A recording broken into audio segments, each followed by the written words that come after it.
Okay, hello everyone.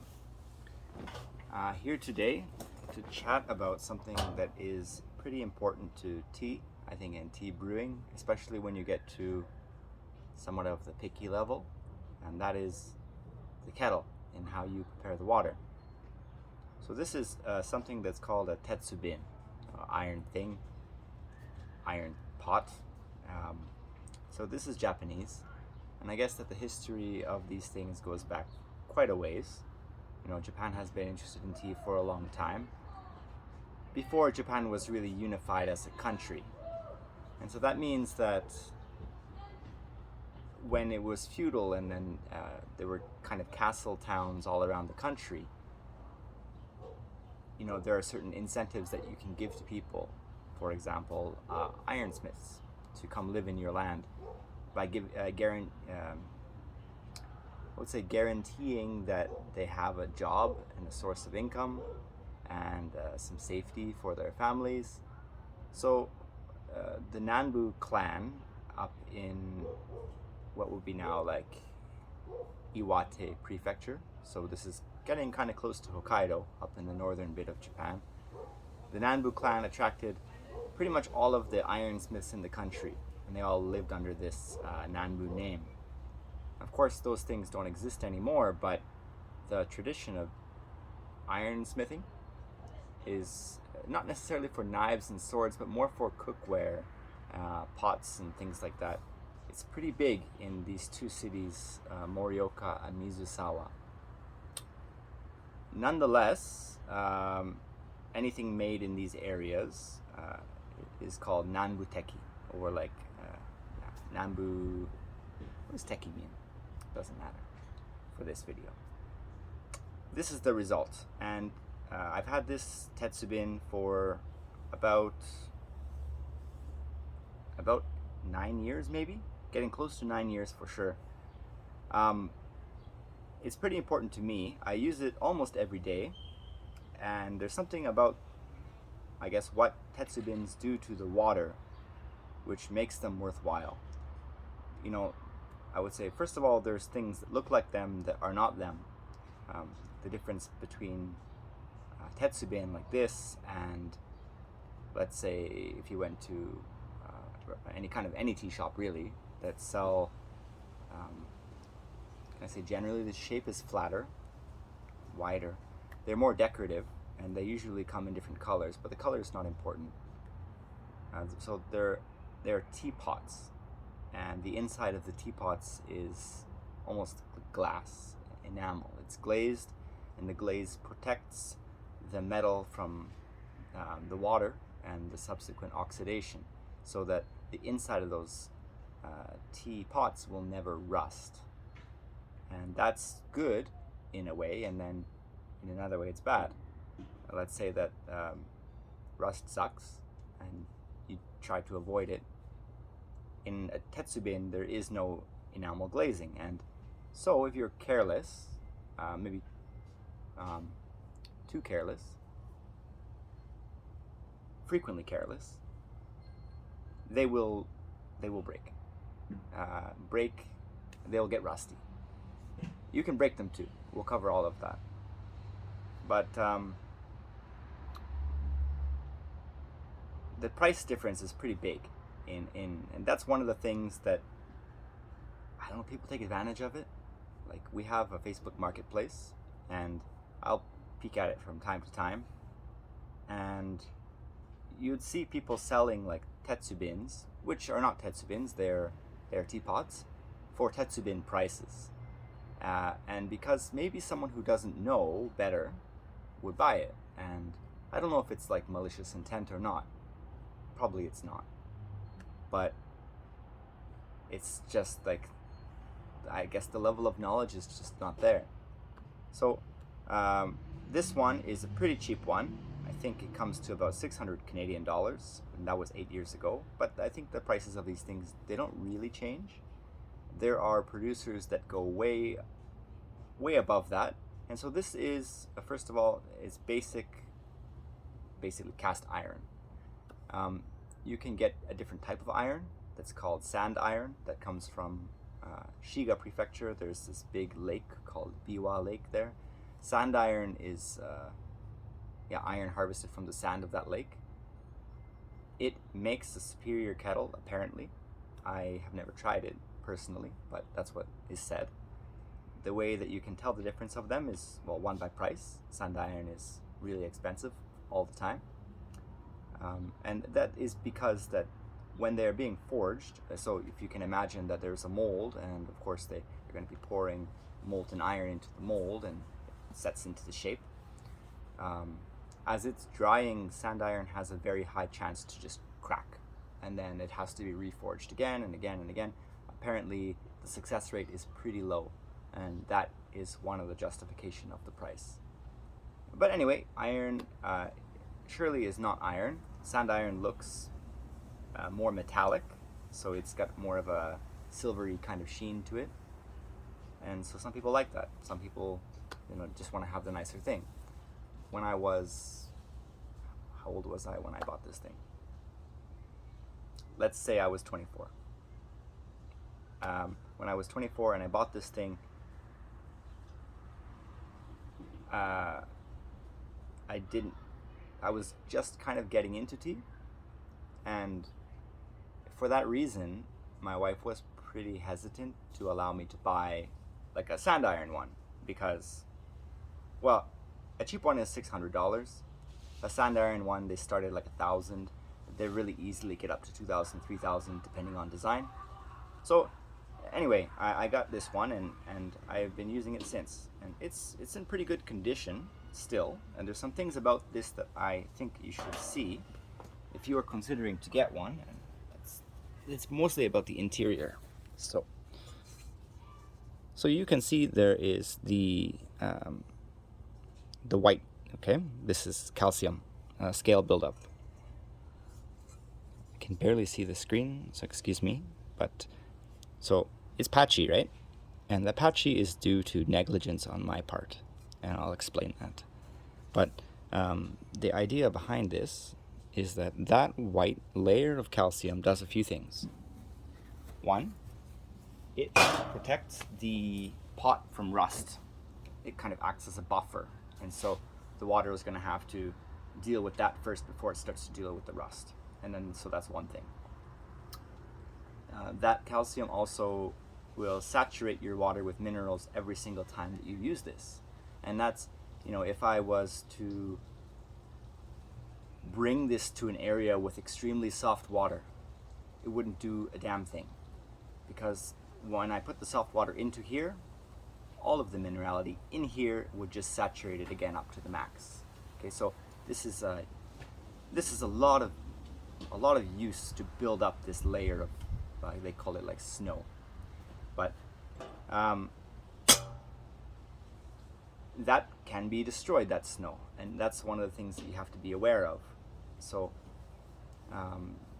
you shouldn't heat these things up when there is no water inside them. If you do, these things can get extremely hot. And then on the bottom of them, not that I think you can see it or anything, but perhaps it could be where this little dot is here, and maybe where this dot is here. So there is, just because of the forging process, there are like little pinholes that just can't be, this thing can't come out of the mold like 100% waterproof. So these things, they get kind of patched up with lacquer. So that lacquer has a low melting point. It's hotter than 100 degrees, but it's still lower than the metal. So that if you were to put this on direct flame without water inside, this can get, in theory, as hot as the flame can get. So that is going to push the urushi, or the lacquer, past its melting point. It's going to drop out, and all of a sudden your tetsubin is fucked, more or less.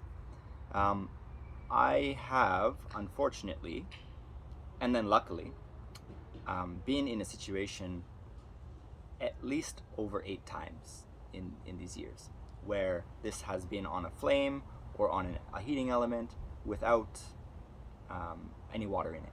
And this usually happens when it's the end of the night, you finish a session. This was usually while I was working, but these days when I'm at home, I'll put on a pot of water on the stove.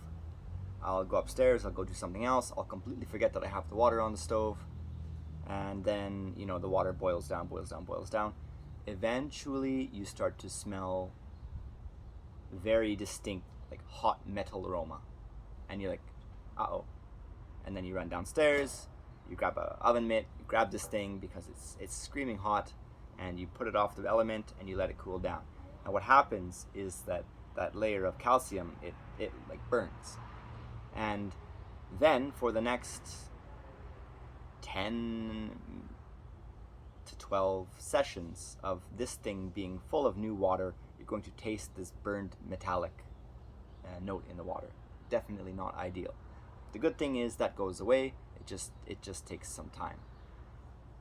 So when I was new, or when I was quite green with experience in regards to these things, the first time that ever happened and I ruined my calcium buildup, I thought I should try to I read before I got started, never scrub it, but you boil tea inside of it, and the water will turn black because of all of the stuff that the antioxidants pull out of the iron. I found that that's pretty important, and probably I could do that on the outside now. I don't know if you can see from the video, but there's kind of like a two-tone thing going on here because I generally use a gas burner, and you should be using charcoal in a perfect world. I mean, in the old-fashioned world. Gas burns wet, so that the inside, the bottom of these things is going to rust slowly, while the top stays, relatively dry all the time. So that's the black and the red. That's the difference and why it's like that. Where am I going with this? Well, I guess that the point of it is the care for these things is not that difficult. I mean, as I said, I've screwed it up about 8 times. It's still good. Maybe I've just been super lucky, but okay. I guess let's just leave it there with the care. If there's any questions with that, then please don't be shy to ask. Surely I'm forgetting very important things here. The reason why you'd use them, and the reason why you would spend such an incredible amount of money on a kettle, is for the things it can do for the tea. Now, I've read a few scientific papers about extraction of the soluble things in tea, and how different compositions of water and different minerals can affect those things. I can probably dig up those papers if anyone wants to see them, but I guess that the gist of it is that the more minerals in your water, the less you're able to take away from the tea. Now that sounds like something negative, but then I guess there's merits and demerits to that. There's people that drink green tea and things like that for the health benefits, and of course extracting less of those things is working against your goals. But I don't really care about the health benefits. It's not why I drink tea. So in that regard, you are pulling out less flavor, yes, but you're also pulling out less bitterness, less astringency, less sour compounds in the tea. And I found that because I have also a silver kettle, and of course your electric stainless steel kettle, and I have copper pots, and I have boiled water in so many different things, there's a few things that iron does better than the rest. So it is with the aroma of the tea. It tends to make it a bit more distinct. They tend to stand out a little bit more. Now, it really dulls the bitterness of tea. So if there are teas that are meant to be bitter, well, maybe it works against you in that regard, right? So these are like your Chinese dark oolong teas, like your rock oolongs. I prefer it for Phoenix oolongs. what else would they be, like pu'er tea? I guess that what I'm trying to say is when you're doing like the gong fu style of tea, maybe it's better to use silver instead, because then you're aligned with your goals. But if you're doing tea in somewhat of the Western way, I don't think that bitterness is very sought after in any of the teas that we drink that way. So, or many of them. Well, so you're getting more fragrant, less bitter tea with a longer finish. This is also quite important to me. It seems like the minerals and how they grab onto the compounds in the tea, those are the ones responsible for leaving that lingering sensation in your mouth, it seems. So the aroma is important to me because I tend to smell the tea a lot. The finish is important to me because, well, I don't drink a giant amount of tea each time, and I'd rather my session last as long as possible, so therefore the finish is quite important.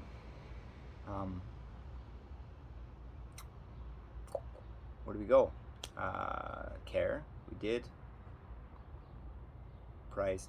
I guess one thing that kind of falls into the price, which is important to say, going all over the place, I'm sorry, no script, is, so the reason that you can justify the price in any of these things, $600 is still a lot of money. There are a few things about them.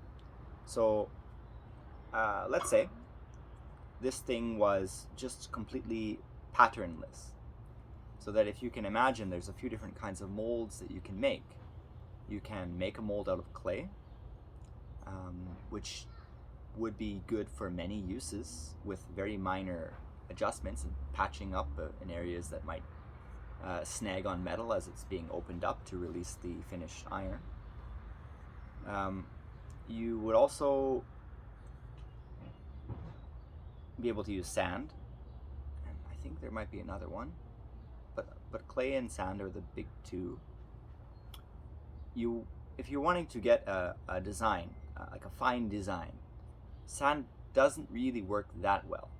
So something like this could have been made with sand, I suppose, but it's more likely that it was clay. So let's say the more intricate this design is, so if you can imagine, they're going to have kind of like a standard shape, just like the size of the pot.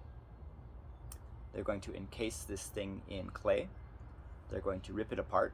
Now you're going to have, like, let's say, like these negatives, and then they're going to have, so this has these kind of, what do they call it? Arare, like little spikes. So they would take something like a screwdriver, for example, and they would poke into this clay. Now, when that's all said and done, they're going to have this design embossed into the clay. They can pour in the iron, and when that sets, it's going to have all these little spikes.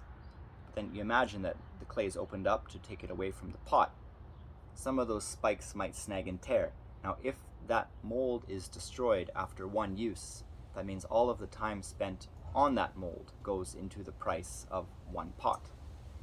Or if it was able to go into 10 pots, you should be able to make them for much cheaper.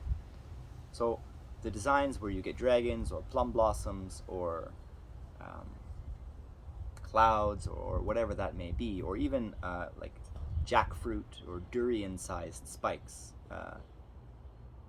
I guess they call that oni arare, devil spikes or whatever. Looks so demon spikes. It looks so cool, and they're bloody expensive because you can only use the molds once, and the molds are clay. And anyway, then there's other little details like, is the handle forged or is it just like shaped? So something like this, this would have been forged. There's little decorations in there. This handle, it does get hot. So there's another type of handle which is basically hollow in the center, and those ones are harder to make. I believe that if this kettle had that handle, it would probably be 700 instead of 600. There's a little motif of like a hammer on the top of the thing, it's just a small thing. But I guess if I'm not mistaken, when I bought this kettle, that was the feature that I liked the most. So, while it's a small thing which is irrelevant to the tea making, it was very important to me. Then I guess it goes down to who makes it, because if you're wanting to go to one of like the national living treasures of ironsmithing in Japan, these people are generally quite old. And when I was considering to buy one of these things, there was a few people that I was looking into who have that level of craftsmanship, which is like they are the leaders in the country, and therefore kind of the leaders in the world when it comes to iron pots. These people are well into their 70s and 80s, and there's likely a limit of how many hours a day they want to put into their craft at that point. So there's a backlog anyway. What I'm trying to get at is there's a backlog of people who want these things. Almost it's years, I guess. It's many, many months anyway. And that is something that you have to pay before anything even begins. So you pay now, and maybe in 1.5 years, they can start your production on your thing. I was a bit too eager, I guess, to get one of them, that I couldn't wait that time. And now that I have one, I kind of feel not like it's a waste to get one of their pots, because it's not. It's just maybe when this one is broken, if I ever break it, or maybe, I don't know, whenever I decide that sand iron is something that I need, which may never happen, I would look into getting one of those artist's pots, because for something that I use every day and is kind of crucial to what I do, I don't really think that's that much money, anyway, what else can we say?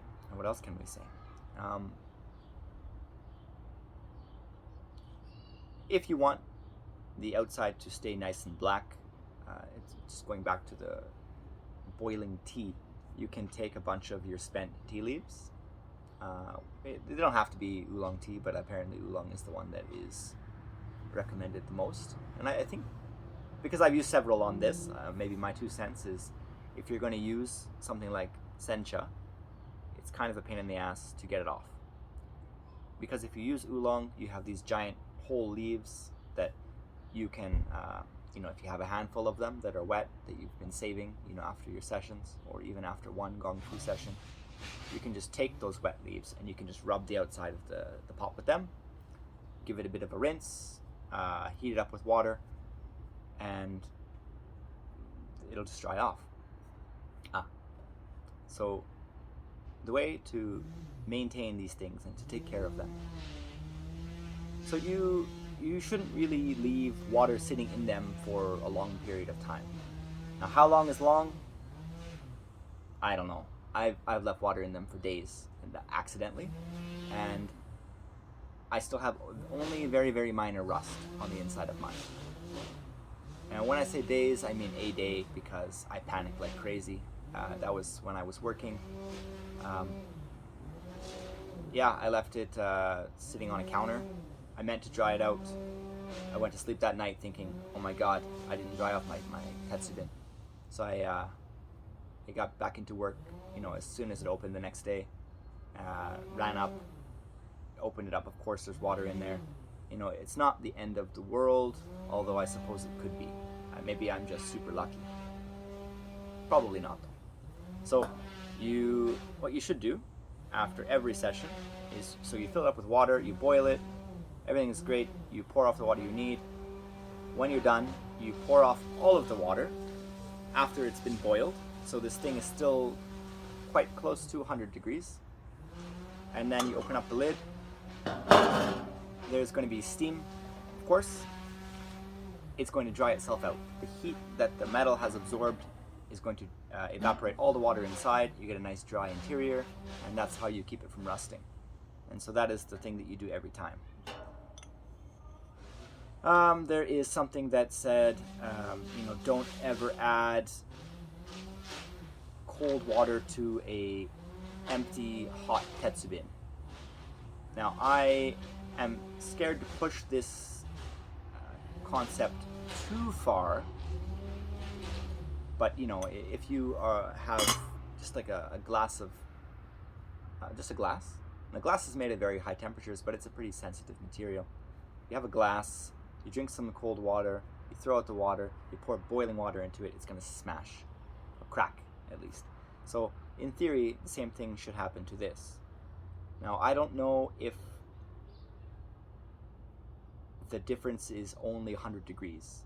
So when you hear cold water, don't put cold water into a empty hot Tetsubin, I don't know if that means that, okay, you've poured off all of your water.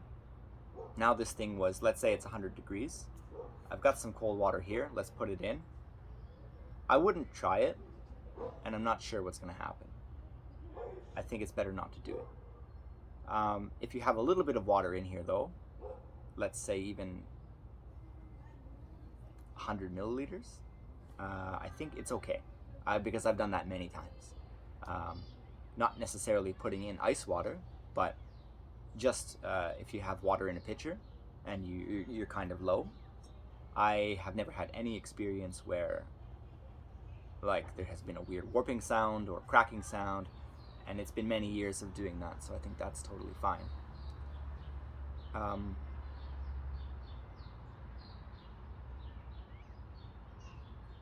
think that's probably most things that I can say.